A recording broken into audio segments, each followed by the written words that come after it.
itong 0.91 kilometer na nagkukonekta sa Butuan Cagayan Iligan Road at itinuturing din na Philippines-Japan Friendship Bridge.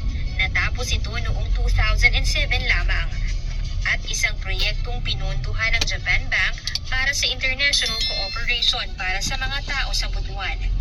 Unang inilobby ang proyektong ito ng dating Pangulong Fidel V. Ramos na naaprubahan naman ni dating Pangulong Joseph Estrada na na-implement sa ilalim ng Administrasyong Arroyo. Pangwalo, Magat Bridge. Ang Magat Bridge ay matatagpuan naman sa Cabanatuan, Isabela na may habang 0.92 kilometer na natapos noong 1991 sa ilalim ng administrasyon ni dating Pangulong Corazon Aquino. Pampito, Marcelo Fernan Bridge. Ang Marcelo Fernan Bridge ay isang extra-dosed cable-stayed bridge na matatagpuan sa Metro Cebu na may haba na 1.24 kilometer. Ito ang pangalawang tulay na nagkukonekta sa mainland Cebu patungong Mactan at may 4 lanes din ito. Naitayo ito sa tulong ng Japanese government at binuksan noong August 1999. Pang-anim, Patapat Viaduct. Ang Patapat Viaduct ay matatagpuan sa munisipalidad ng Pagudpud, Ilocos Norte.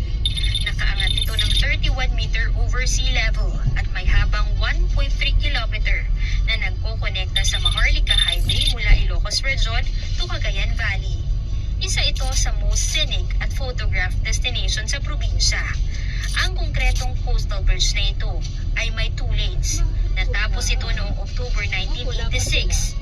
Ang San Juanico Bridge at Patapat Viaduct ay parehong mga proyekto sa ilalim ng Administrasyong Marcos.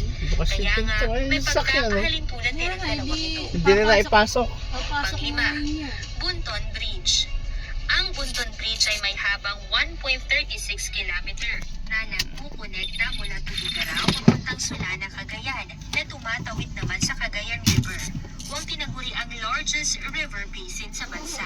Layunin sa pagpapatayo nito ay ang mapadali ang pagtawid ng mga travelers sa Cagayan River. Samantala, umabot naman sa $4.6 million ang nagastos sa pagpapatayo ng proyektong ito na ginawa ng Construction and Development Corporation of the Philippines na ngayon naman ay Philippine National Construction Corporation. Pang-apat, Narciso Ramos Bridge. Ang Narciso Ramos Bridge ay matatagpuan naman sa probinsya ng Pangasinan, Ilocos. May haba itong 1.44 kilometer na nagkukonekta sa bayan ng Asingan at Santa Maria. Ang tulay na ito ay nagbukas naman noong taong 1997 at nagsilbing isa sa pinakamahalagang proyekto noon ni former President Fidel V. Ramos. Pangatlo, San Juanico Bridge. Isa pa sa kinikilala bilang pinakamahabang tulay ang San Juanico Bridge. May haba kasi itong 2.16 kilometer na nagkukonekta sa Samar at Leyte. Tinatawid naman ito ang San Juanico Strait. Umaabot naman sa $21.9 million ang ginasto sa